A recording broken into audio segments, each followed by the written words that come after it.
Amen. Praise the Lord. Minsan pa po palakpakan natin ang ating Panginoon. Gamang palakpak na para kay Jesus ngayong umagang ito. Praise the Lord. Good morning, good afternoon, good evening po sa bawat isa na nandito ngayon. Naniniwala po ko na lahat po nandito ngayon ay pinagpala ng ating Panginoon. That's why you're here, because you're blessed. Kaya nandiyan yung katabi mo ngayon kasi yan ay tiyak na pinagpala. Certified na blessed na yan ngayong araw na ito. Unang-una, may Jesus tayo sa ating buhay. Pangalawa, nandito tayo, nakakalakad pa tayo. Katabi mo pa yung katabi mong yan. So pwede po ba at least 2 o 3 tao batiin naman natin na nakaka-bless na good morning? Praise the Lord. Praise the Lord. Amen. So praise God. Tayo po ngayon ay nasa second installment na po ng brand new series natin ngayong November entitled Countdown. Life is too short to be wasted. Napakaikli lang ng buhay ng isang tao. The average lifespan of an average person is just 25,550 days lang. So the moment na ikaw ay pinanganak na, umaandar na yung metro ng buhay mo. Napakaikli nito para sa taong walang direksyon sa buhay. Pero sapat na ito sa mga taong may purpose sa kanyang buhay. So hindi na natin mapipigilan itong ganitong klaseng takbo ng mundo, takbo ng buhay natin. Ang magagawa na lamang natin ay alamin natin kung ano ba talaga yung disenyo ng Panginoon sa ating buhay, ano ba yung purpose natin dito sa buhay, at wag na tayo magpatumpik-tumpik, wag magsasayang ng buhay. Kahit na may struggle, ang importante lahat naman nag-struggle, even Jesus Christ Himself. May mga struggles na nangyari sa Kanya dito sa mundong ito nung nandirito siya. Pati nga mental health, nagkaroon din siya ng struggle. Di ba? Pag-asapan na natin yun, yung agony na tinawag. Kaya nga nandun pati yung physical na struggle, nandun yun. Pero it doesn't mean na may struggle ka, ay hindi ka na magtatagumpay. Dahil lahat naman na nagtagumpay, nagkaroon ng struggle. Naging malinaw nga lang sa kanila na yung struggle na ito, maglilid dito sa success.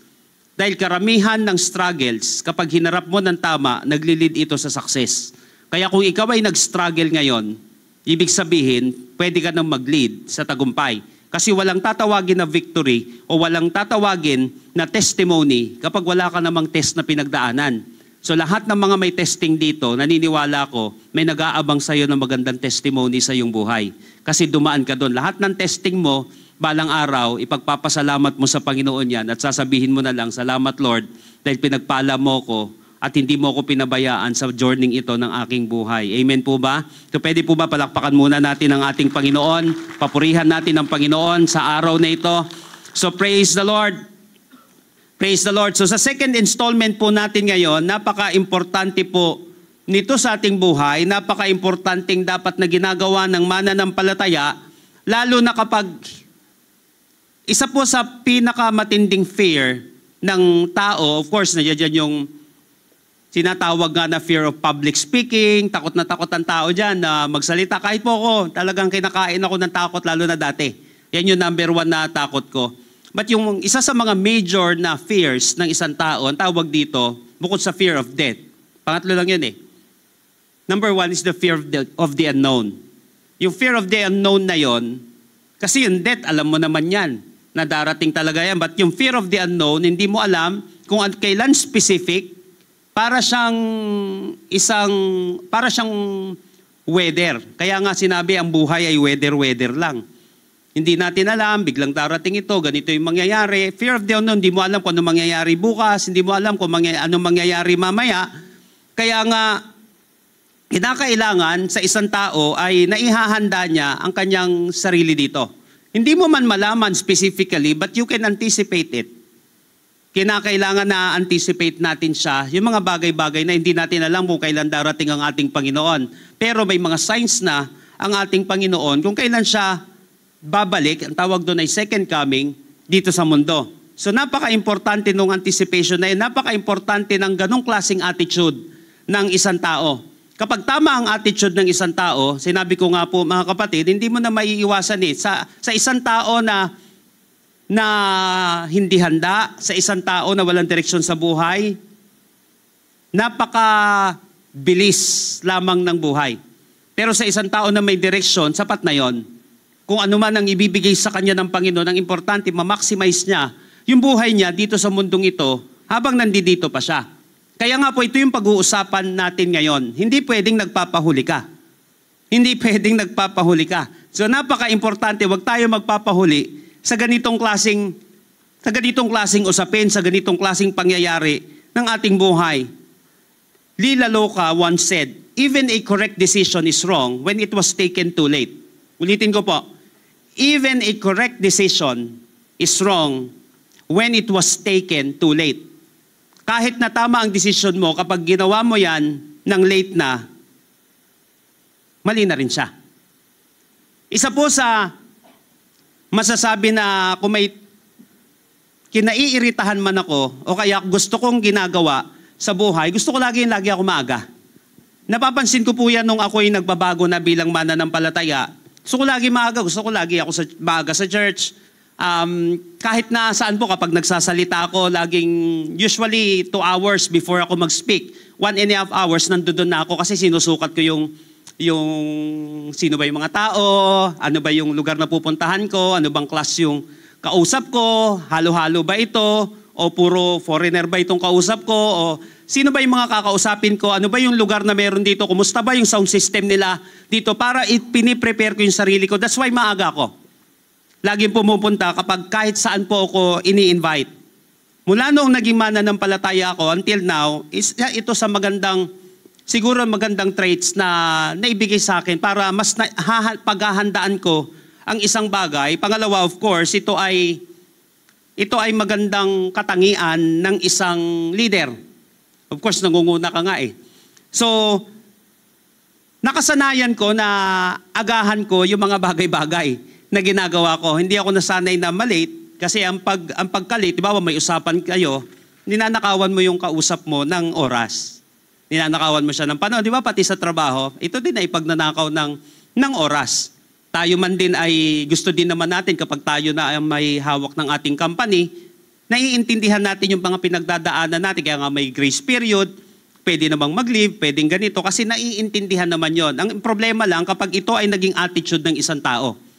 At once na naging attitude ng isang tao ito na nagpo-procrastinate siya, nagpapatumpik-tumpik siya, nagpapabagal-bagal siya, mas maraming nami-miss na blessing ang isang tao, mas maraming karamdaman, mas maraming stress na nararanasan ng isang tao kapag siya ay nagpapatumpik-tumpik. Ganun din sa buhay. Even a correct decision is wrong when it was taken too late. Ngayon, ang tanong natin dito sa pag-uusapan natin is how to live your life to the fullest before it's too late. Pwede pa ba ako magkaroon ng maayos na buhay? Pwede ko pa bang ma-maximize ang buhay ko bago pa dumating ang wakas, bago pa mahuli ang lahat? Kaya nga po, may nagtatanong sa akin, bakit ang aga mong narating ito? Kasi nga, maaga na ako nagloko eh. Ang problema, nagsira na nga ako ng ilang taon sa buhay ko. Ngayon Christian ako, magsisira pa rin ako. That's foolishness. Yes, may struggle tayo. Alam ko yon, malinaw sa akin yon, mag-struggle eh. Parang ganito, ang dumi-dumi na nga ng paligid, dudumihan ko pa yung katawan ko. Nung ako po hindi pa mananampalataya, alam naman natin yung mga karumihan na, yung mga drugs, yung mga iba't ibang ipinapasok natin, mga vices na ipinapasok sa katawan. Hindi nga po nagbibiro, pati nga, alam niyo po yun, pati tambutso nga, hinihit-hit ko eh. Pag wala kang magawa, kapag wala ka na sa sarili mo eh. Pero alam niyo po, nung nakakilala ko sa Panginoon, kasi may ang tawag doon, pag nag-aral po kayo sa Amazing Bible College, sa demonology natin, may iba't ibang klase ng mga masasamang spirito. Kaya napapansin natin, may tinatawag na unclean spirits. Kapag ikaw ay tinamaan ng unclean spirits, natural na sa'yo magdumi ng buhay. Kasi yung spirito, yung masamang spirito na nag-i-influence o lumulukob sa isang tao, spirito ng karumihan. Kaya nga sa Bible, be clean. May mga unclean spirits na binanggit ang ating Panginoon Kristo. Kaya pala ganon. Sabi ko, nung naging mananampalataya na ako, sabi ko ganon, ang dumi na nga ng paligid. Kapag ikaw ay nasa kalsada, ang dami na ng pollution. Tapos sasaksakan ko pa ng kung ano-anong mga sigarilyo, kung ano-anong mga drugs, yung katawan ko. Namansin niyo po ang tao, ang dumi na, dudumihan pa yung sarili. Ang hirap na nga ng buhay, papahirapan mo pa lalo. Ang dami ng struggle sa buhay eh. So malinaw na sa akin na yung struggle, nandiyan yan eh. Ang hirap nang lumaban eh. Papahirapan ko palalo ang sarili ko. So gagawa ko ng paraan ngayon, paano ko ma-maximize ito, paano ko ma-manage ito, paano natin siya mapagtatagumpayan. Yes, nandito na yung mga battles natin, but how can I live my life to the fullest now?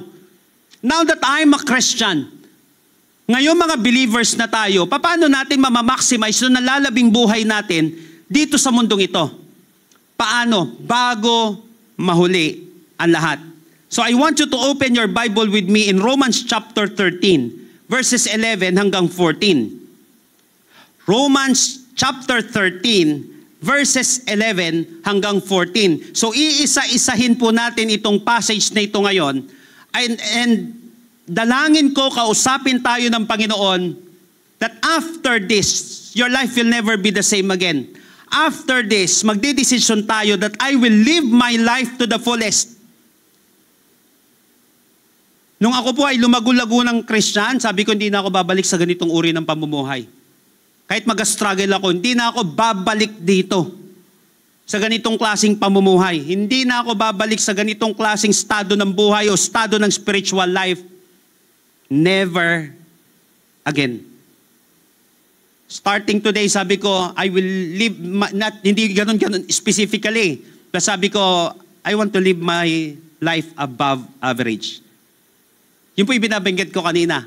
Kaya sabi ko, tinitignan ko yung pattern ng mga tao, pattern ko dati, pattern ng mga pabagsak na tao, pattern na wala nangyayari sa buhay nila. So tinitignan ko yung pattern na yon. So sabi ko, hindi ko siya gagayahin. Kung sila laging late, di ako malilate. Kung sila ganito sila magdesisyon, di ako ganito magdesisyon. Pipilitin ko na above average ka. Kasi mula nung ipinanganak tayo sa kingdom ng Panginoon, above average ka na dapat. Nakuha natin. Kasi alam mo yon, anak ka na ng hari ng mga hari at Panginoon ng mga Panginoon. Nasa iyo ang banal na spirito. Ibig sabihin, kaya mo. Sabi mo nga sa katabi mo, kaya mo. Kung ikaw lang, hindi mo kaya. Pero kung pagkasama mo ang Panginoon, kaya mo. So anuman, ilang taon pa ang nalalabi sa buhay natin, importante today, magdesisyon tayo that you will live your life to the fullest before it's too late. So join me in our message today entitled, Before It's Too Late. Sabihin nga po natin, before it's too late. Kaya nga po, kung mababasa natin sa verse 11, this is all the more urgent. So may sense of urgency. Verse 11 pa lang dito sa passage natin. For you know how late it is. Sinabi ni Apostle Paul, this is all the more urgent for you know how late it is. Time is running out. Sabi niya dito sa passage na ito. So ito po ngayon yung pag-uusapan natin. How can we live our lives to the fullest before it's too late? Hindi natin alam kung ano pa mangyayari sa paligid natin, sa buhay natin. But how can I live this life to the fullest before it's too late? Bago pa man mahuli ang lahat, yung pinag-usapan natin noong nakaraan ng ganda, bago pa dumating yung bad times, saka yung break time na tinatawag sa buhay ng isang tao, mayroon din tayong best time o prime time. Kung may prime time, may end time. Bukod pa sa end times na tinatawag. So bago pa man dumating ang lahat ng yon, how can I live my life to the fullest? Lahat po ng ready na matuto, excited na matuto at mabago ngayong araw na ito, magsabi nga po ng malakas na amen. Number 1, verses 11 hanggang 12. This is all the more urgent, for you know how late it is. This time is running out.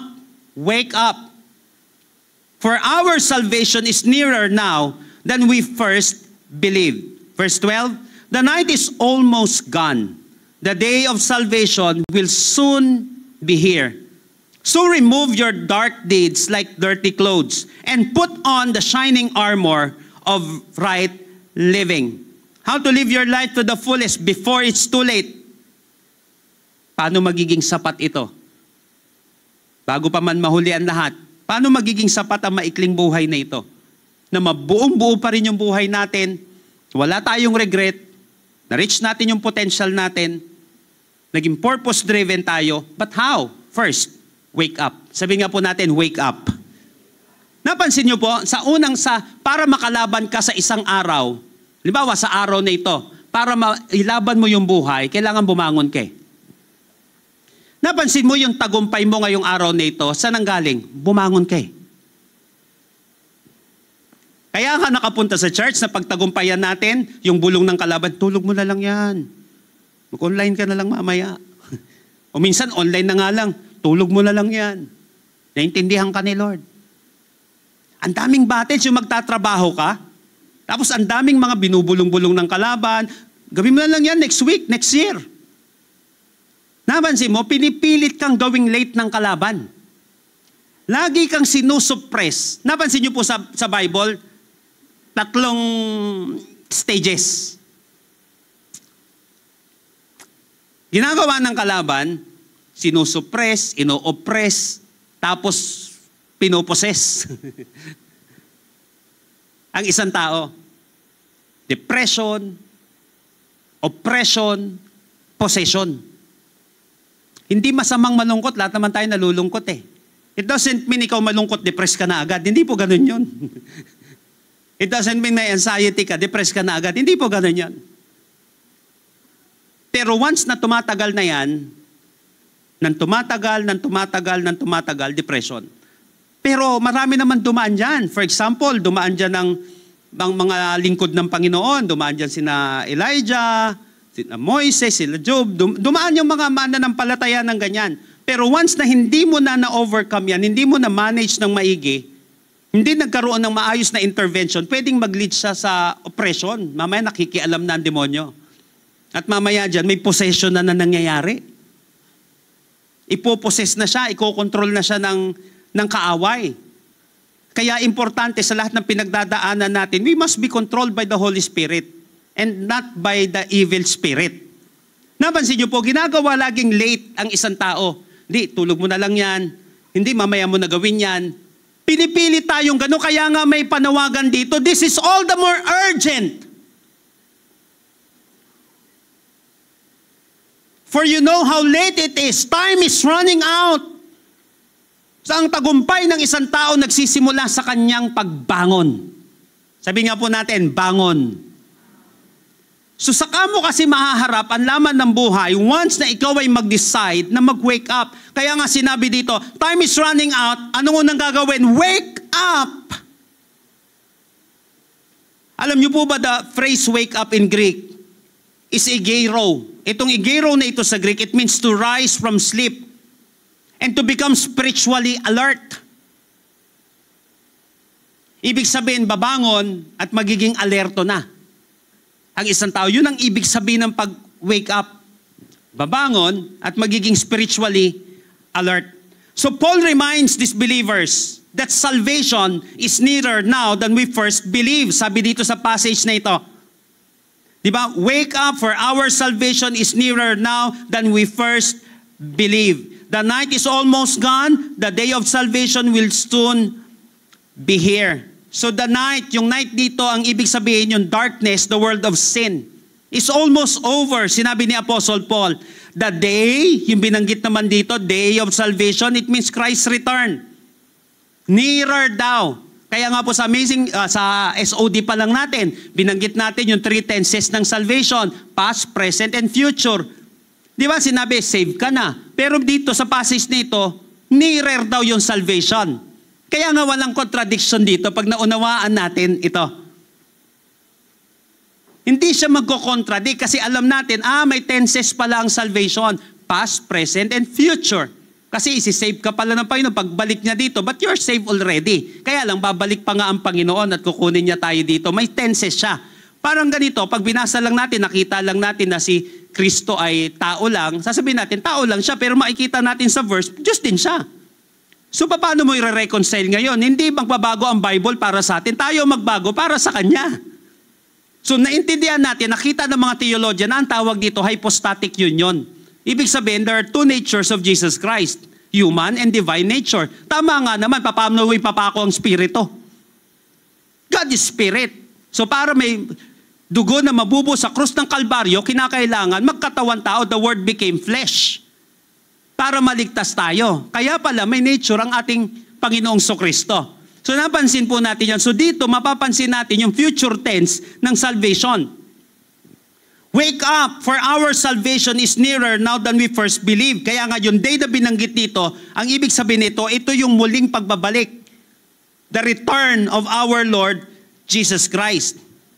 Kaya nga sinasabi, habang hindi pa nangyayari ito, kaya nga pagdating sa theology po, ang tawag dito sa branch na ito, pagdating ng ending, kaya nga may sinulat po ako na, may sinusulat, actually tapos na siya, ililimbag na lang yon yung endings and lastings. Sa eschatology po mga kapatid, ang ibig sabihin nito, may ending sa buhay ng isang tao at may ending ang lahat dito sa mundo. Bukod sa tao na may ending ang lahat ng bagay. Tutunawin nga ito ng Panginoon eh. Matutupok ito ng apoy. So bago pa mangyari yon, at before that, sabing ganon, bago pa man dumating ang ating Panginoong Kristo,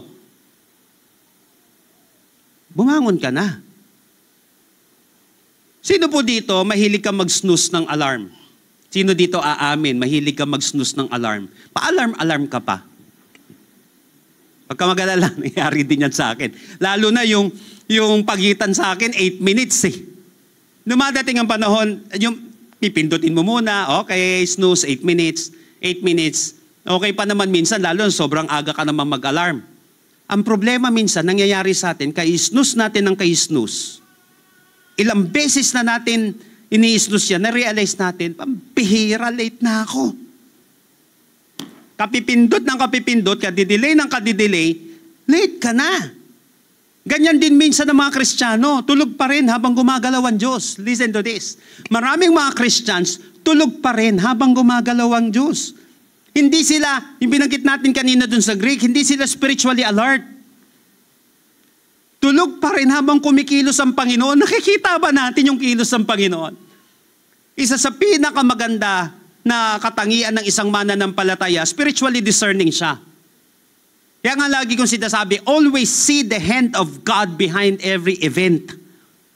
Bakit nangyayari ito sa mundo? Bakit ito nangyayari sa paligid natin? May message ang Panginoon eh.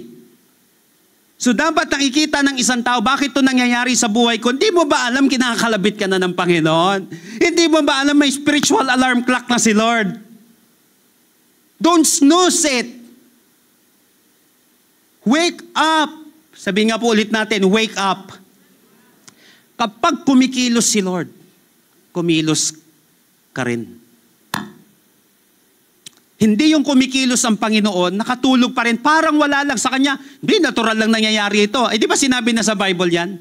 Darating ang panahon na parang natural lang ang pangyayari sa paligid.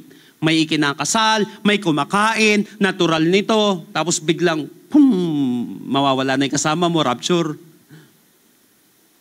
Natural lang. Natural lang palang maiwan. Maraming maiiwan, maraming mapaparusahan o maraming mag-i-end ang buhay nila nang wala silang kamalay-malay o hindi kasi nila inihanda ang kanilang sarili, hindi naging alerto. 24. Be alert. Sabihin mo nga sa katabi mo ng maayos, be alert. Alive, alert, awake, enthusiastic.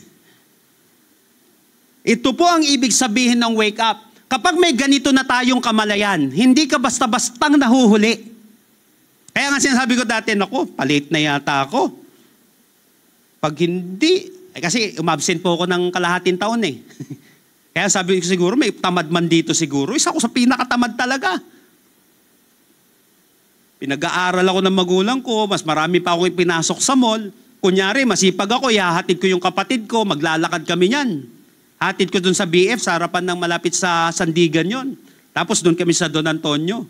Lalakad kami niyan, pati pagbalik, lalakad ako niyan. Para pagdating ko sa bahay, late na ako. Hindi na ako makakapasok. Sabihin ko, late na ako, hindi na ako papasok. Pag pinilit akong papasukin, papasok ako sa mall. Doon sa Evergotesco. Gagawin ko. So napapansin natin, kaya napapansin ko sa sarili ko, yung ibang tao umuusod na yung buhay nila. Ang dami na nilang natututuhan, alam mo yon, may mga natatapos sila, kaya lang ako, ganito pa rin yung buhay ko. Eto na lang ba talaga ang gusto mong buhay? Minsan, intentionally gumagawa tayo ng mali, pero kinokorek din tayo ni Lord no? Ganyan ka na lang ba talaga? Ayan ba talaga yung gusto mong buhay hanggang sa nare-realize mo parang prodigal son? And he came to his senses. Ganyan na lang ba talaga? Mamaya nagiging alerto na tayo. Kapatid, huwag tutulog-tulog habang kumikilos si Lord. May ginagawang pagkilos si Lord dito sa mundo. Kaya nga tayo may program tayo ngayon. Meron po tayong challenge itong November, itong Holy Wind Challenge. Na ito, challenge nga siya. Alamin nyo na lang po sa mga social media natin, na platforms natin, sa mga leaders natin dito, paano mag-i-involve dito. Pwede pang umabon. Dito, napakaganda kasi alam mo, may kilos na si Lord alam mo yon, may spiritual alarm clock na si Lord Nangungusap na ang Panginoon. Ganito yung nangyayari. Hahayaan mo lang ba na ganito ang mangyari sa paligid mo? What are you going to do? Bilang mananampalataya, eto na lang ba yun? Hindi na lang sa ibang tao, pati sa atin. Ano ang gagawin ko? So wake up from spiritual apathy. Una, wake up from spiritual apathy. Ibig sabihin ng apathy, yung walang pakialam. Hindi man lahat, pero until now, maraming mga mananampalataya, walang pakialam. Christian siya, tumataas ang kamay niya, pero yung tatay niya, yung nanay niya, papunta na ng impyerno. Ayoko naman magkaroon tayo ng messianic complex na hindi naman talaga tayo si Jesus. But trabaho nating mananampalataya, ang mahirap doon, na ipanalangin ko ba ang aking magulang, na ipanalangin ko ba itong mga taong ito na hindi pa nakakilala sa Panginoon, or I am just an apathetic Christian. Wala akong pakialam. Sa kapatid ko, wala akong pakialam. Sa kapitbahay ko, wala akong pakialam. Sa mga anak ko, wala akong pakialam sa mga tao. Basta ako may pakialam ako, nagtataas ako ng kamay ko, sumasamba ako, but pwede ba dapat may pakialam? Ang importante po mga kapatid yung spiritual sympathy kaysa yung spiritual apathy. And then stop sleeping through your purpose. Maraming mga tao until now, tinutulugan pa rin nila yung design nila sa Panginoon. Yung design ng Panginoon sa kanilang buhay. Stop sleeping from your purpose. May purpose ka. Don't ever believe a lie na wala kang kwenta. Sinabi lang yan ng mga taong hindi ka naiintindihan. At sinabi lang yan ng mga tao na kung saan hindi nila naiintindihan si Lord. Because the mere fact na ipinanganak ka sa mundong ito and God allowed you to live on this earth, ibig sabihin, may purpose ka. May halaga ang buhay mo. Hindi si Lord gumagawa ng tsambahan. God creates by design. Hindi nagke-create si Lord ng tsambahan lang ng wala lang. The mere fact na create ka ni Lord, may disenyo ka sa mundong ito. Amen po ba? Kaya ikaw at ang katabi mo ay hindi kawawa. Tayo ay kahanga-hanga. Bakit? Disenyo tayo ng ating makapangyarihang Diyos. Amen po ba? Come on. Purihin natin ang ating Panginoon. So may silbi ang buhay na ito. May magagawa tayo. Paano nga lang ang gagawin natin? Wake up! Unang kapamaraanan para malabanan natin itong buhay na ito at makausad-usad tayo at umangat-angat man lang tayo sa level ng pangkaraniwan. Etong sinasabi ni Apostle Paul, this is all the more urgent for you know how late it is. Time is running out. Wake up! May advantage ka na kaysa sa ibang natutulog the moment na ikaw ay bumangon. The moment na maging spiritually alert ang isang tao. The moment na may pakialam na tayo at the moment na lumalakad na tayo dun sa disenyo sa atin ng ating Panginoon. But once you wake up, there's something else you need to do. Ito pangalawa. For us to live our lives to the fullest before it's too late, unang kailangan lang, malaking bagay na to. Pag nakagising-gising ang isang tao, nagising tayo, ang bihira. Ito na pala yung panahon. Ito na lang yung buhay na to, hindi ako mapayag. Yun, magigising na isang tao, may realization na, may awareness na, alert na siya sa paligid niya, alert na siya sa nangyayari sa buhay niya, alert na siya sa kilos ng kalaban at higit sa lahat, alert na siya sa kilos ng ating Panginoon, gising ka na nun. Anong susunod na gagawin? Once paggising ng isang tao, number 2, verses 12 hanggang 13. The night is almost gone, the day of salvation will soon be here. So remove your dark deeds like dirty clothes, and put on the shining armor of right living. 13, because we belong to the day, ganda na ito, because we belong to the day, we must live decent lives for all to see. Don't participate in the darkness and wild parties and drunkenness and in sexual promiscuity and immoral living and in quarreling and jealousy. Once na nag-wake up na ang isang tao, ano susunod na gagawin? Number 2, clean up. Sabi nga po natin, clean up. Binanggit ni Apostle Paul ang gawa ng kadiliman o sinful lifestyle dito sa passage na ito. Ano daw yon? Sinful lifestyle? Dito sa passage na ito, kalaswaan, paglalasing, inggitan, alitan, at kinuman yung mga mananampalataya, nahubarin daw yon, mga bagay na yon. So the term cast out or put aside was the term dito sa passage natin sa verse 12 na remove. Ang ibig sabihin nito, isantabi. Nangangahulugan, nahuhubarin yung maruming kasuotan. Why? Because no one wears yesterday filthy clothes after taking a bath. Ibig sabihin, kapag alam mo, sino sa atin dito recently o kahapon ang dumi na nung damit mo? Sino dito yung suot mo nung nakaraan linggo, sinuot mo pa rin ngayon kahit madumi na? Tignan mo yung katabi mo. Tignan mo yung katabi mo, di ba? Ang ganda ng damit. Paano naging malinis ang damit niyan? Kasi hinubad niya yung maduming damit niya. Nakahapon natin yan. Kasi hinubad niya yung maduming damit niya at pinalitan niya. Ganon din sa buhay ng sintao. Pag nakita natin na madumi pala yung damit natin, ano ang gagawin natin? Magpapalit tayo ng maayos na damit. Kaya nga, ang ganda po na ito. Alam niyo po ba yung verse 12 dito na cast off? Dito sa passage natin sa New Living Translation, so remove your dark deeds. Yung remove dito sa cast off, nasa middle voice po ito. So hindi na tayo mag-grammar lesson dito sa Greek. Pero kung babasahin po natin ito sa Greek, yung cast off sa remove, nasa middle voice siya. So ang ibig sabihin kasi, kapag active voice, ibig sabihin, you do the action. For example, maglilinis ka, I wash the car. Ibig sabihin, active siya. Nasa active voice. Pag passive voice naman, ibig sabihin, the car is washed by me. Sasabihin natin ng ganon, or you receive the action. Pero itong passage na ito, hindi po siya active sa passive voice.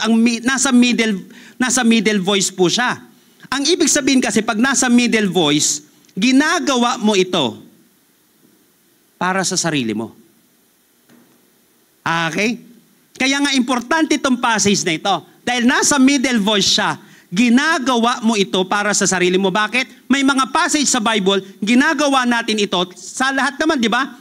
Para to glorify God. Ginagawa natin to para kay Lord. Pero dito sa passage na ito specifically, ginagawa mo to para sa sarili mo. Kumbaga I wash myself.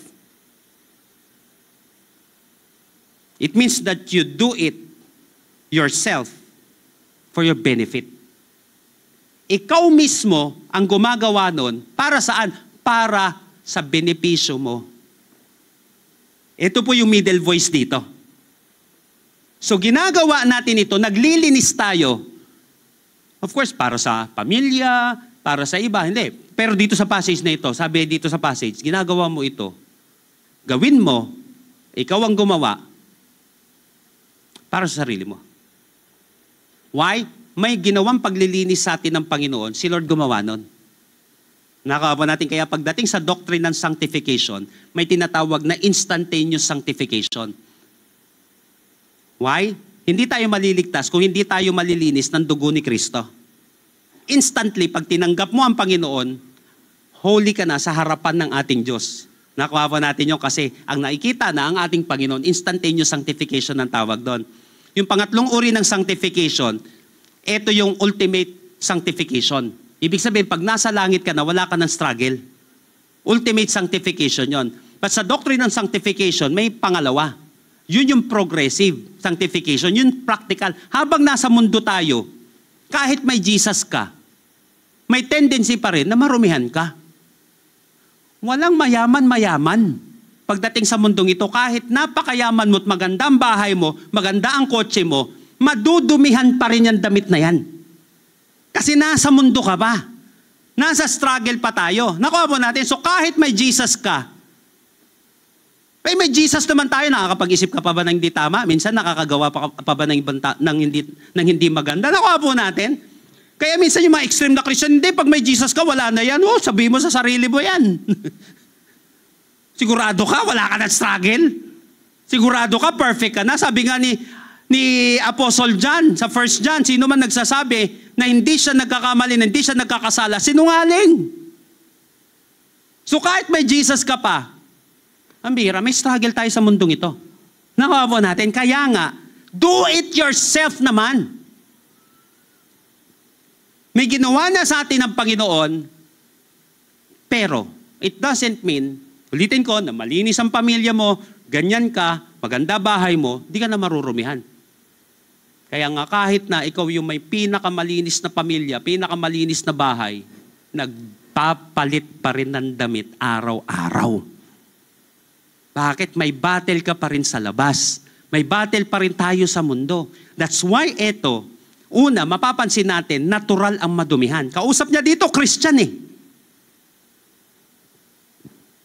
The night is almost gone. The day of salvation will soon be here. So remove your darkness with dirty clothes. So ibig sabihin, kahit mananampalataya tayo, natural na nadudumihan tayo. Nakahapon natin yon. Lahat ng mga mananampalataya, may struggle pa rin. Nag-i-struggle pa rin tayong lahat. May dumi. Kaya nga, malinaw din sa atin. Kaya ka nagbibihis ng damit kasi nagdumihan yung damit na yan. Ganito pala ang paglilinis. You have to remove it. Do it yourself for your own benefit. Yun sa middle voice. Do it yourself for your own benefit. Kaya tayo naglilinis, kaya natin tinatanggal yung maduming gawa, yung maduming ginawa natin. May maduming nagawa tayo kahapon, may maduming nagawa tayo noong nakaraan. Pwede may maduming magawa ka mamaya. Okay lang minsan may kanya-kanya tayong karakter, di ba? Medyo masungit talaga. May mga ganun no? Talagang parang sungit talaga na ito. Pero yung iba mukha lang. Sabi mo nga sa katabi mo, mukha lang. May mga ganun, may mga mukha lang eh. Pero may mga ganun talaga. Napaka-tough. Yung iba naman, medyo bossy ng konti ang dating. Pero may kanya-kanya tayong personality sa buhay, pati sa leadership. Hindi mo pwedeng pare-parehas yan. Sinabi na yan ng Bible, may iba't ibang uri ng leadership. Ang importante dyan, nare-reach niya yung goal niya. Hakawa natin. Ito matindi. So pwede ka magkamali mamaya. Huwag ka lang pag nag-overboard ka, doon, nag-lead siya sa mali na, masyado na tayo naging emotional because when you become too emotional, you become irrational. Once ang isang tao, drive ka na ng emotion mo, naging too emotional ka na, hindi na nakakapag-isip ng maayos ang isang tao. That's why you have to control yourself. Importante pa rin yung fruit of the Spirit. Kaya pag may fruit of the Spirit ka, may self-control ka, kahit ano pinagdadaanan mo. Uulitin ko. Kapag may fruit of the Spirit, may self-control. But the fruit of the Spirit is love, joy, peace, patience, kindness, goodness, gentleness, faithfulness, self-control. Napaka-importante nun. So, ibig sabihin, may control ka pa rin dito. Kaya mong kontrolin yung ginagawa mo. So, natural pala sa atin ang madumihan. Nakuha natin, maganda at pogi lang yung katabi mo, pero nadudumihan pa rin yan. Kaya nga sinabi to ni Apostle Paul sa kanila Pero pangalawa, dapat maging intentional ang paglilinis. Middle voice, do it yourself for your benefit. So kapag gusto mong mapuno ng liwanag, simple lang, alisin mo yung kadiliman. Kung gusto nating malinis, sino sa atin kanina, medyo madumi-dumi pa yung mukha kanina. Di ba? Meron pang muta-muta, laway-laway, dumi-dumi. Sino sa inyo naghilamos man lang ngayong araw na to? Bakit mo ginawa? Dapat di na. Sayang. Souvenir yan. Mula nung pagkatulog mo, souvenir. Bakit mo nilinis? Nakuha natin? Para sa'yo na rin. Para sa katabi mo, of course, para maganda presentation mo. Ngayon, di ba? Masarap ka man lang katabi. Napansin mo? Kaya mo naman pala eh. Ganito rin yung sinasabi ng Bible. Ang paglilinis, sinasadya. Nadudumihan tayo. Nagkamali na nga tayo, nadumihan na nga tayo. Sinadya mo nga madumihan, di sadyaan mo rin maglinis. Sinadya ko nga magbisyo mag-adik-adik, di sadyain ko rin magbago. Sabi mo sa katabi mo, sadyain mo. Ganito pala yun. If you want to live your life to the fullest before it's too late, wake up. Parang recently, di maganda na tong buhay na to Parang wala, direksyon tong buhay na to. Wake up. Ibig sabihin, buhay ka na. Ibig sabihin, bumabangon ka na nun. And then nakita natin, medyo di maganda na to, mukhang karumihan na to Pagbababoy na sa sarili to Pagsasayang na ng oras to, pag-uubos na ng buhay to Clean up. Natural yan, huwag ka mag-alala. Dumadaan tayo lang sa struggle, but make it intentional. Intentional mong ginawa yon, yung karumihan, di intentional mo ring ayusin. Intentional ka nagbihis, tapos nadumihan ka, di intentional mo rin tanggalin. So remove your dark deeds like dirty clothes. Sinabi dito. Sabi nga po ulit natin, clean up. Wake up, clean up, and then last but definitely not the least, verse 14. Sabi dito sa the Message version, dress yourselves in Christ and be up and about. Sabi dito. Sabi sa ESV, but put on the Lord Jesus Christ and make no provision for the flesh to gratify its desire. How to live your life to the fullest before it's too late? Number 3, dress up. Sabi nga po natin, dress up. Ngayon, di naman pwedeng naligo lang tayo. Alam ko naman, nagbihis ka kanina. Kaya nga ganyan yung damit natin. Nakawa natin yung pattern.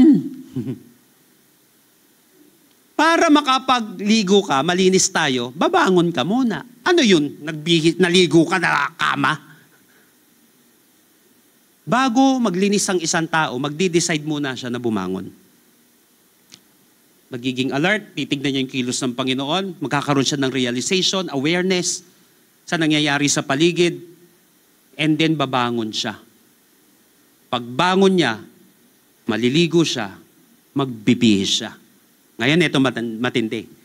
Ang idadamit mo ngayon, hindi yung dinamit mo kahapon na madumi. Ang idamit mo ngayon, ang Panginoong Kristo. Kaya, dress up.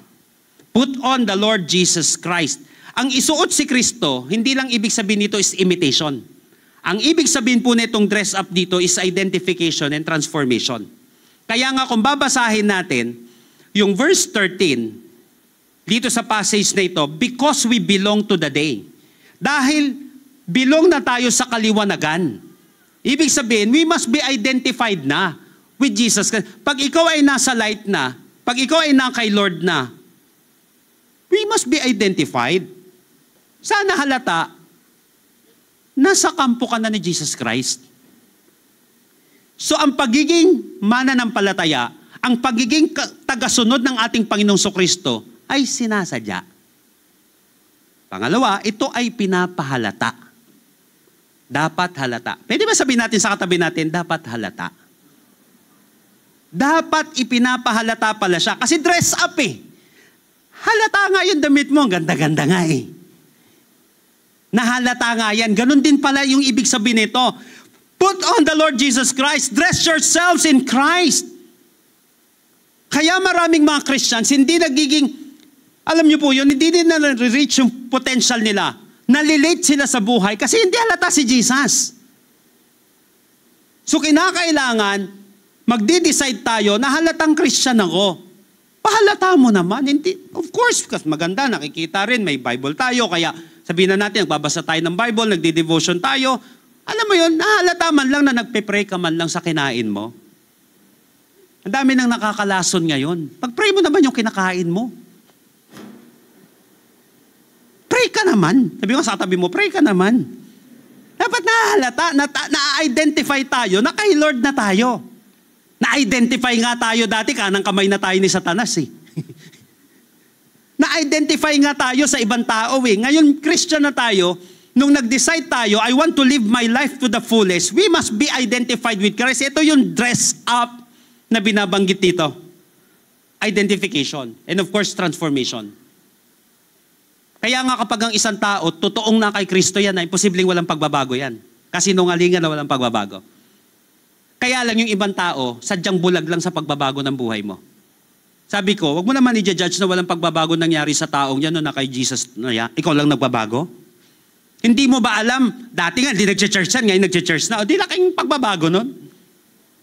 Dati nga, hindi naliligo yan, ngayon naliligo na. Kasi may spirit ng karumihan. Naglilinis na eh. Nag-aayos na. Nagpipray na. Kahit kinabukasan na amen minsan. At least may pagbabago na nangyayari. Kasi ang ibig sabihin ng dressed up dito, identified ka na kay Jesus. At the same time, may transformation na nangyayari. Kahit maliliit na bagay na lagi mong ginagawa, nakakasanayan siya at unti-unti siyang nahahalata. Ibig sabihin, isuot natin si Jesus araw-araw. So ibig sabihin, put on compassion when others are cruel. Pwede ba maging compassionate ka kapag masyado ng cruel yung mga tao sa paligid mo? Kapag may mataas na pride, isuot mo humility. Kasi ganun si Jesus eh. Kapag may mga nagmamataasan na, yan pa naman ang panlaban. Dati kapag yabangan, di ba? Yabangan na, pataasan na yan. Ang hirap din minsan magbuhat ng bangko, nakakapagod. Kakangawit. Alam mo, pag may mayayabang ako nakakausap, lalo kong hinahayaan, maghangin na maghangin. Pag mga may mayayabang, sige, hayaan mo siya maghangin na maghangin. Sasabog yung tiyan yan, kahahangin. Mapapagod din yan. Pag kilala mo ang sarili mo, hindi mo kailangan magyabang. Your result will speak for you. Your power will speak for you. Hindi kailangan magyabang, pero kinakailangan, alam mo yon, makita, of course. Iba yung pinapakita mo sa pinagmamayabang mo. Si Jesus, pag mayabang mo, sabi ng Bible, i-boast natin si Jesus Christ. Nakuha po natin yon. Tapos i-boost natin yung mabubuting gawa na hindi pagmamayabang. Kasi kinakailangan, ma-identify tayo, nakasama na natin si Lord. Gumagawa tayo ng masama dati, gumagawa na tayo ng mabuti ngayon dahil kasama na natin si Kristo. Part yon ng pagbabago. So kapag may nagmamataas, suot mo humility. Kapag may sumasakit ng loob mo, suot mo yung forgiveness. Yun ang pagbabago. Kapag may kaguluhan, isuot natin yung kapayapaan. Kasi ang tunay na nabubuhay ng lubos ay yung nakabihis ng karakter ni Kristo. So once na tayo, idinadamit natin si Lord, ayun ang ibig sabihin na dinadamit natin si Lord. Kapag natural ang kaguluhan, di ikaw yung maging kapayapaan. Pag natural ang pag-aaway, o di ikaw yung pataasan, di ikaw yung maging mapagpakumbaba. At doon nakikita, bakit iba tong taong ito? Kasi nga, siya ay light of the world at siya ay salt of the earth. Kasi nasa kanya na si Lord, kaya kakaiba siya. Kaya sinabi, dress yourselves in Christ.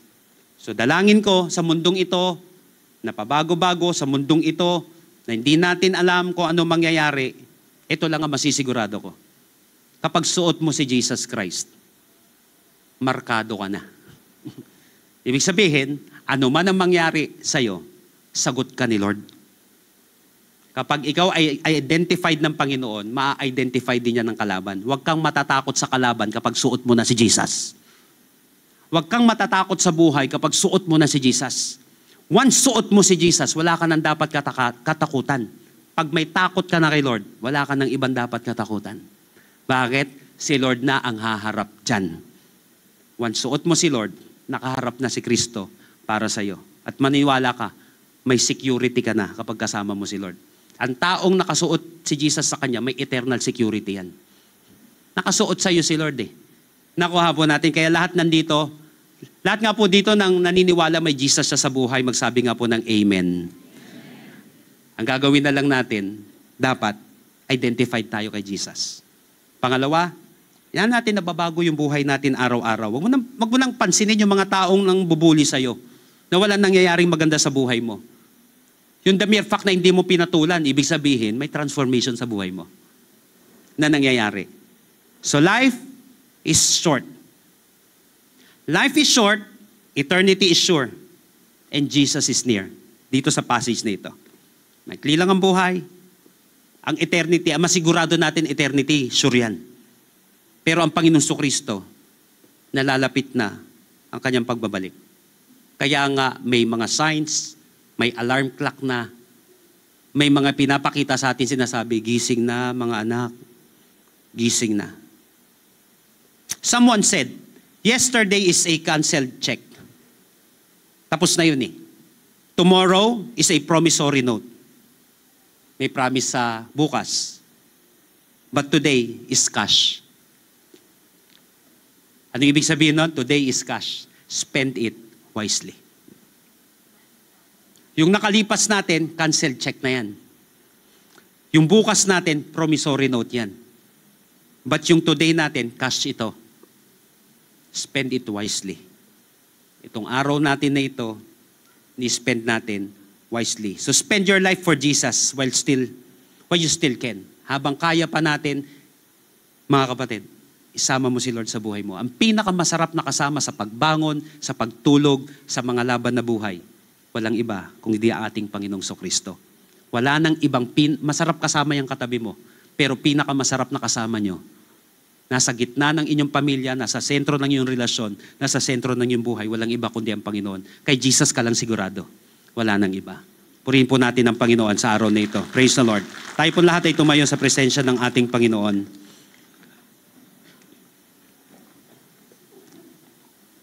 Sabi po ni Hussein Nisha, tignan po maigi. Sabi niya, nagustuhan ko itong binanggit niya dito. Life is a precious thing. You never know when you're going to lose it. Live life while you can. Because you never know which second is going to be your last. Live life while you can. Naniniwala naman po ako na lahat dito humihinga pa. But it doesn't mean na humihinga ang isang tao, meron siyang buhay na ganap at kasaya-saya. Warning na sa atin ni Lord. Encouragement na rin sa atin ni Lord.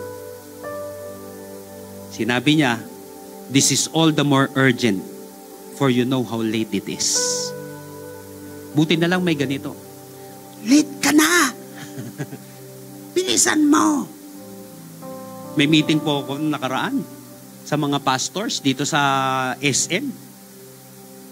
Medyo late na din ako nakatulog. Pero kasi umuo ako eh.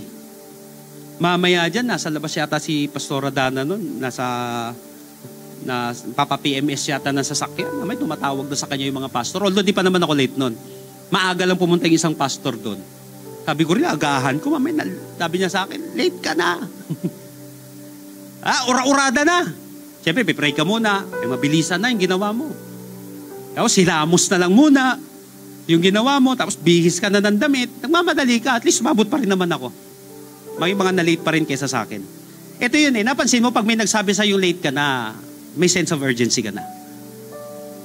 Sabi sa akin ng mga magulang ko dati, ng mga kamag-anak ko, ang petsa na. Ganyan ka na lang ba? Ganyan na lang ba buhay? Paikot-ikot na lang ba yung mundo mo ng ganyan?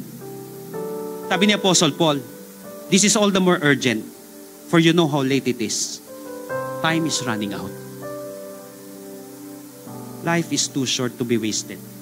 The average lifespan of an average person is 25,550 days. Ganda ng lesson natin next week about it. But umaandar na yung metro ng buhay natin. Pwede pa bang mabago yung buhay ko? Pwede pa bang mabago yung pamumuhay ko? Pwede, sabi dito sa passage. Bumangon ka lang. Bangon mo na. Pangalawa, clean up. Yung maduming damit, bubarin yun, lilinisin mo lang, and then isusuot mo si Kristo sa buhay mo kasi hindi mo kayang mag-isa. So, kakayanin mo pagkasama si Lord?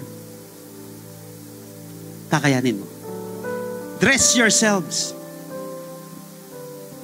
Put on the Lord Jesus Christ. Sinabi dito, and make no provision for the flesh to gratify its desire. Isuot mo si Jesus sa buhay mo. So now the question is, are you awake spiritually? Gising ka na ba? O tulog pa rin tayo spiritually? Are you clean before the Lord? Malinis ba yung puso natin o tinatago pa rin natin ang karumihan? Hindi mo kinakailangan itago yan, kapatid. Ipalinis mo kay Lord. Do it yourself for your benefit. Kaya mo ngang hit-hitin yan eh. Di kaya mo rin itapon yan. Sabi ko nga, kaya ko nga magtago ng kasalanan dati. Kaya ko rin itrample to. Kaya yung huling isang kaha ko dati, ginawa ko, nilukot-lukot ko. Sabi ko, huling hit-hit ko na to. Kaya ko nga magbisyo eh. Sabi ko, kaya ko nga gumawa ng kalokohan. Hindi kaya ko rin magtino. Kaya ko nga dumihan yung katawan ko. Hindi kaya ko rin maligo. Kaya ko rin maglinis. Kaya ko nga gumawa ng kalokohan eh. Hindi kaya ko rin magtino. Kaya ko mag-ayos. Lalo pa ngayon, dito na si Lord sa buhay ko. Kaya nga maglugmok eh. Kaya nga lumubog sa putikan eh. Hindi kaya ko rin maligo. Kaya ko nga ayusin buhay na to sa tulong ng Panginoon. Kaya gusto ko malaman mo, kapatid, kaya mo. I can do all things through Christ who strengthens me. Kakayanin mo pagkasama mo si Lord. Idamit mo si Kristo. Yan ang pinakamagandang damit. Isusuot mo. Kapag nakadamit si Kristo sa'yo, maniwala ka, kapatid, identified ka, may kapatawaran ng iyong mga kasalanan, kaya mong magbago kapag kasama mo ang Panginoong Kristo. Kaya mong magsimula kapag kasama mo ang Panginoong Kristo. I want you to close your eyes right now. Naniniwala po ko na kinakausap tayo ngayon ng Panginoon sa pamamagitan ng Kanyang salita. Ayaw ni Lord masayang yung buhay na ito. Gusto ni Lord, mas ma-maximize mo pa yung buhay mo sa mundong ito. Hindi natin specifically alam kung ano mangyayari bukas. Ba't ang kagandahan, alam ni Lord. Hindi mo alam, pero alam ni Lord. Kaya kapag kasama mo si Lord, hindi ka pwedeng maligaw. Kapag nakasuot sa'yo si Jesus Christ, may patutunguhan ng buhay mo, kapatid. Maybe some of you right now, this is your first time na invite ka, o kaya first time mo ito napadaan, o first time mong gusto mo talaga personally, Lord, ikaw po maghari sa buhay ko. Maybe some of you right now, itong salita ng Diyos na ito yung ginawa niyang panggising sa'yo. At sinasabi mo, Lord, gusto ko magsimula. Ayusin mo ko, Lord. Starting today, Lord, I want to be serious, Lord, sa aking spiritual life. Kung ito, kapatid, ang dalangin mo ngayong araw na ito, naniniwala ko, si Lord na nangungusap sa iyo. Wake up. When you hear the voice of the Lord, do not harden your heart. May magandang plano sa iyo si Lord. If you want to give your life to the Lord right now, if you want to become really a child of God right now, the Bible said, yet sino man daw ang tumanggap sa Kanya, manampalataya sa Kanya, bibigyan niya ng karapatan maging anak ng Diyos. Diyan magsisimula, kapatid, ang paggising natin. Diyan na magsisimula ang pagbangon. Diyan magsisimula ang bagong buhay na yung hinahangad. Tanggapin mo si Lord. Manampalataya ka sa Kanya na siya bahala sa iyo. Kung ito ang panalangin mo ngayong araw na ito, kapatid, kanina ka pa kinakausap ng Panginoon, I want to challenge you. Ipilang ako ng 3, itataas mo na mabilis ang kamay mo. Mananalangin tayo na mabilis lang, pero gawin mong mula sa puso mo. Because I believe that after this prayer, your life will never be the same again. Are you ready? Are you willing right now to be touched by God? Lift up your hands. 1, 2, 3. As our hands lifted high right now, make it your personal prayer. Tell it to Jesus right now. Lord Jesus, Lord Jesus, come into my life. come into my life. I surrender my heart to you. I surrender my heart to you. I admit that I'm a sinner, I admit that I'm a sinner. but I believe that you are my Savior. I believe that you are my Savior. Starting today, Starting today, be the Lord of my life. be the Lord of my life. Save me. Save me. Cleanse me. Cleanse me. In Jesus' name, In Jesus' name. Amen. Amen. Yung oras na ito, kapatid, kung ipinanalangin mo yan ng buong puso, buong kaluluwa, hindi sinabi ni Lord na magpalinis ka, hindi sinabi ni Lord na mag-ayos ka na hindi mo kaya, na hindi mangyayari. Starting today, kapatid, si Lord ang naghahari sa buhay mo. Idinamit mo ang Panginoon sa buhay mo. Hayaan mo siya ngayon na makita sa buhay mo. Magpatuloy ka kay Lord. Mahal ka ni Jesus. And for all of us right now, na ginawa natin ito, pero katulad ng mga mananampalataya sa Roma, na nadumihan, nalito, napagod sa buhay, naintindihan ni Lord yan. Kaya nga may Word of God eh. Kaya nga may salita ng Panginoon na naglilinis. Natural yan, nangyayari talaga sa ating buhay yan. At make it intentional na mag-ayos din. Father, in the name of Jesus, I lift up to you everyone na nagkaroon ng mga struggles recently. God, meron dito, Lord. Intentionally, Lord. Nagsusumang mo. Gusto magbago. Pakalinisin niyo po ang aming mga puso. Tanggalin niyo po, Panginoon, yung pahid ng kademonyohan, pahid ng karumihan, bahid ng kilos ng kaaway sa aming buhay, sa aming pamilya. Sa pangalan ng Panginoong Yesus, sa mundo, Lord, tapos na. Sa mundo, Lord, hindi na namin kaya magsimula. But you are the Alpha and the Omega, the first and the last. So right now, Lord, magsisimula kami sa iyo. I pray, God, for your healing touch right now. I pray that you heal this heart. I pray, God, that you mend this broken heart right now. I pray for these restless people, God. The Bible said, come to me, all you are weary and burdened, and I will give you rest. Take my yoke upon you and learn from me. For I am gentle, sinabi ng Panginoon, and you will find rest for your soul. Kapayapaan ng Panginoon ang sumaiyo ngayong araw nito. Let the Spirit of God empower you and give you peace right now. In the name of Jesus. Ikaw at ang Panginoon ngayong oras na ito, I will give you 30 seconds right now.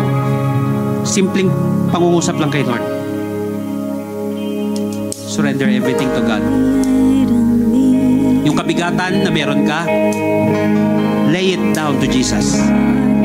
Andito si Lord.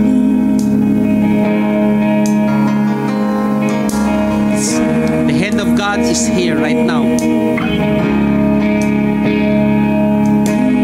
The Lord is healing someone right now.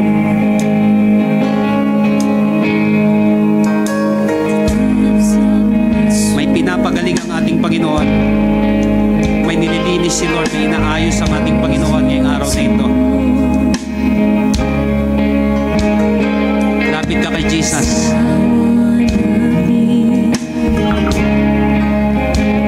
Hindi ka pumunta dito sa lugar na ito nang wala lang. Ang kamay ng Panginoon ay nasa iyo ngayong araw na ito. Huwag mo nang sayangan. Huwag mo nang sayangin. Kung napuno ka man ng mga negativity, toxicity, napuno ka man ng kamunduhan, napuno ka man ng iba't ibang mga bagay na hindi ayon sa kalooban ni Lord, hayaan mong punuin ka ng kanyang presensya ngayong araw na ito.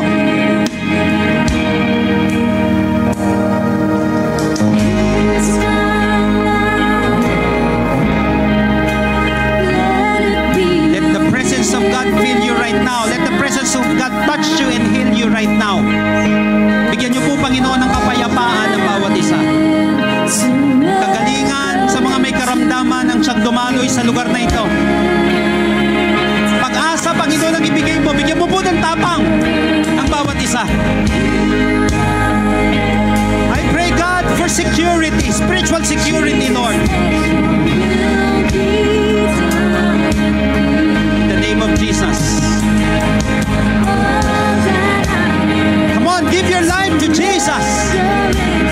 Offer everything to Jesus today.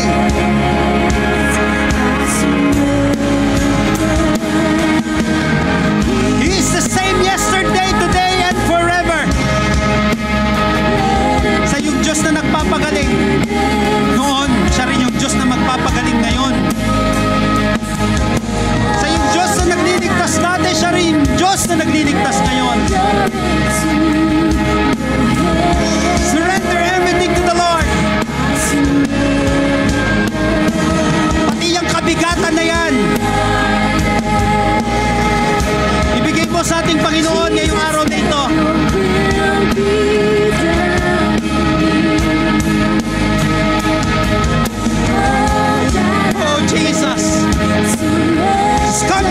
Jesus right now. Oh, Lord.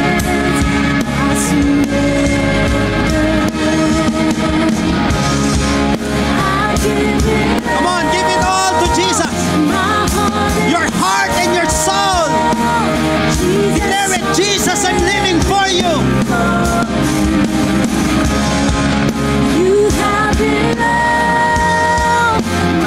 Lahat ng seryoso na nag-aalay ng kanilang buhay sa Panginoon. Lift up your voice. Oh Lord, Jesus, I'm living for you. Oh Lord. Jesus.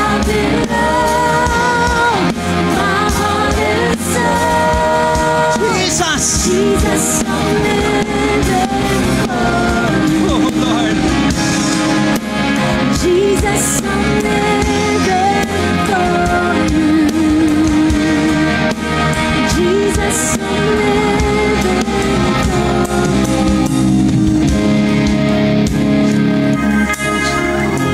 Before I will leave this platform right now, can we just lift up our hands? Taas natin ang ating mga kamay para kay Lord mo gawin ngayong araw na ito. Habang nakataas yung kamay na yan, kapatid, ialay mo na lahat kay Lord ngayong araw na ito. Kabigatan, nakalipas.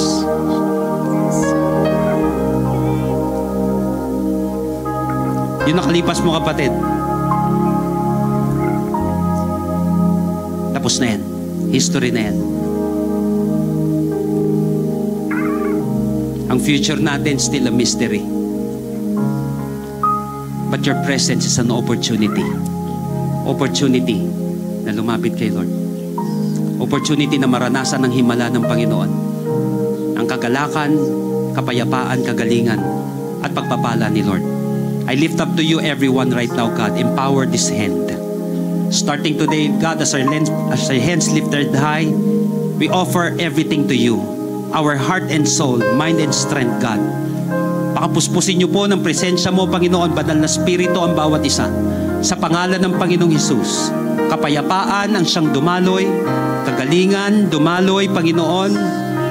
I rebuke every depression, anxiety in the name of Jesus. I cast it out in the name of Jesus. I rebuke poverty. I rebuke restlessness. Lord, I pray for peace which transcends all understanding. Pagpalain niyo po ng kalakasan, provision ng bawat isa. Knowing, God, na hindi mo kami pababayaan, hindi mo kami iiwan. Sa lahat ng aming kinahaharap, Panginoon, haharapin namin ito ng kasama ka. Salamat, Panginoon. Haharap kami sa ngayon, haharap kami sa bukas, pero hindi na kami haharap ng sarili lamang namin. Haharap kami, Panginoon, ng kasama ka na may pagpupuri at pasasalamat.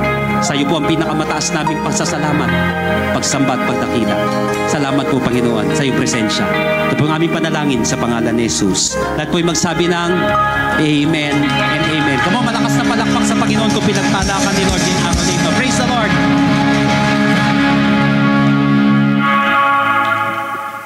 Amen. Praise God. Sige po, isa pang palakpak para sa ating Panginoon. And I believe that God teach us and transform us by His Word. Sabihin nga natin, gising. Pwede ba makasabi dyan sa katabi mo, gising. Habang may pagkakataon po na tayo ay binigyan ng ating Panginoon, wag po natin sayangin itong mga opportunity that God given to us.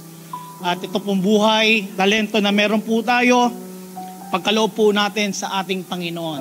At maging halata po sa ating buhay, ang ginagawa at pag-ayos po sa ng ating Panginoon. So, hindi po lahat ng pagkakataon ay may pagkakataon. Kaya wag ho natin sayangin. Amen?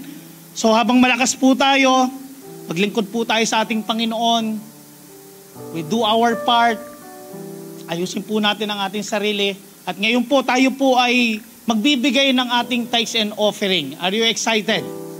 Ito po ay opportunity to honor God in our life. Ibabalik po natin ang ating tithes sa ating Panginoon. At ito po ay malaking bagay po, especially po sa ating gawain. At napapansin at nakikita po naman natin na lumalawak po ang amazing. O pwede bang palakpakan po natin ang ating Panginoon? Ang Panginoon po ay ginagamit po tayo as part of the body of the church sa Pilipinas, sa buong mundo.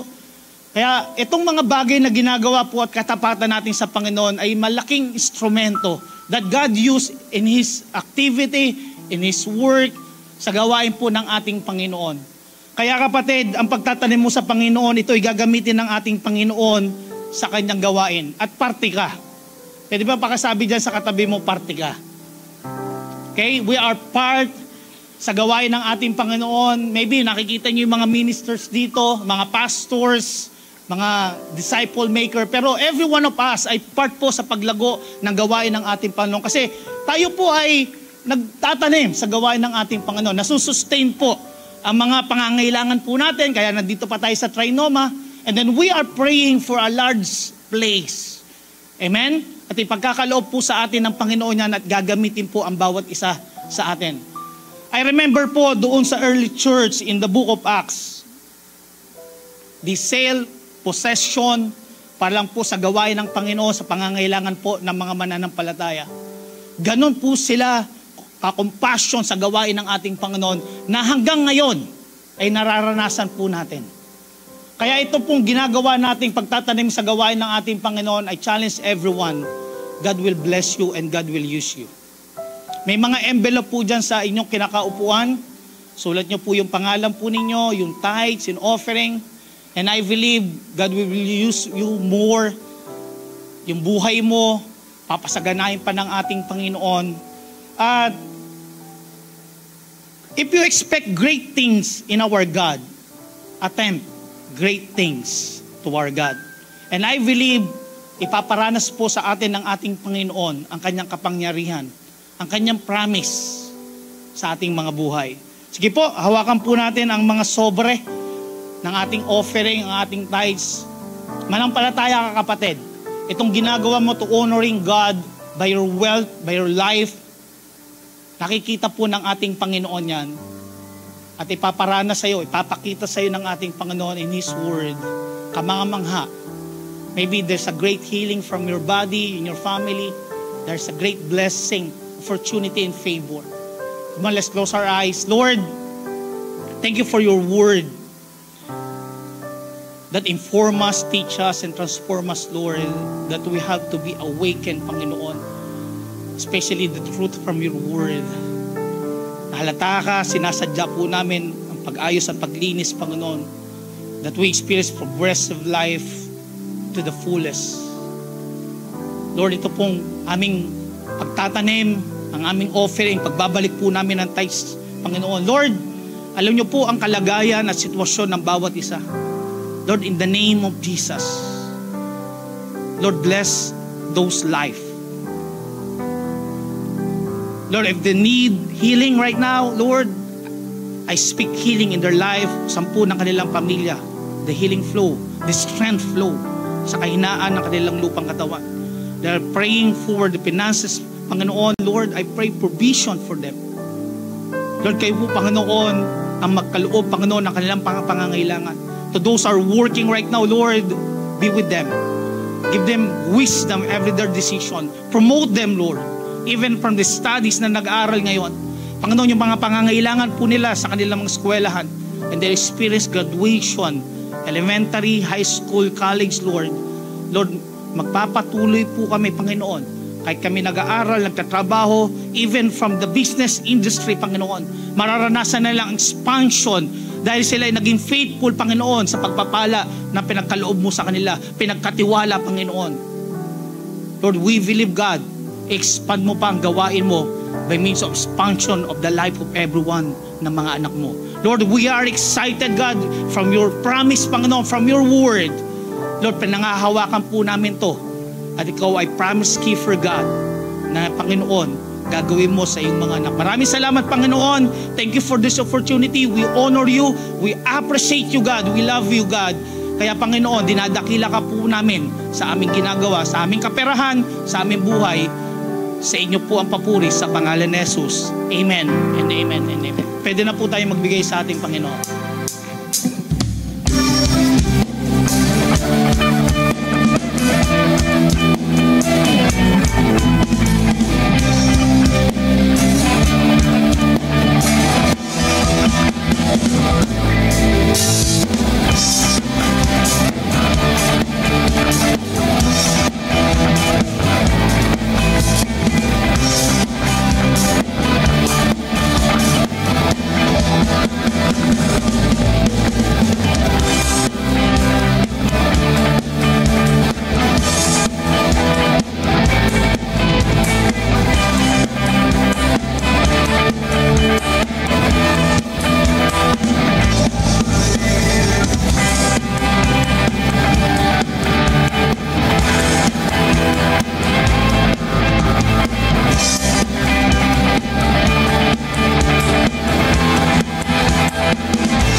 to stand right now in the grace of God, if you may. And can you declare to at least 2 people na malapit sa iyo ngayon, sabihin mo sa kanya, God bless you more. And we say it, and we mean it. Amen po ba? Naniniwala tayo na sasamahan tayo ni Lord, iingatan tayo ng Panginoon.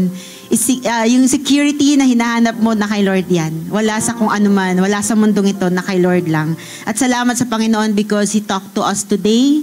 May word sa iyo ang Panginoon. Marami dito, you have been awakened by God. No? Pinaramdam sa iyo ng Panginoon na kumikilos na ako, may ginagawa ako. Kaya sabihin mo sa Kanya, sa katabi mo, sabay ka kay Lord. Ayan, sasabayan natin po ang Panginoon. Once again, if you may, we can close our eyes. And if you believe that you are blessed by the Lord today, I want you to open your mouth and utter words of thanksgiving to God. Pwede bang pasalamatan mo ang Panginoon ngayon? Kung meron man dito naka-receive ka ng kagalingan, just begin to thank the Lord. Meron dito naka-receive ka ng miracle, just begin to thank the Lord. You have received blessing from the Lord, pasalamatan mo siya. Meron nag-open na doors of opportunity sa iyo, pasalamatan mo ang Panginoon. He deserves to be praised, to be worshipped.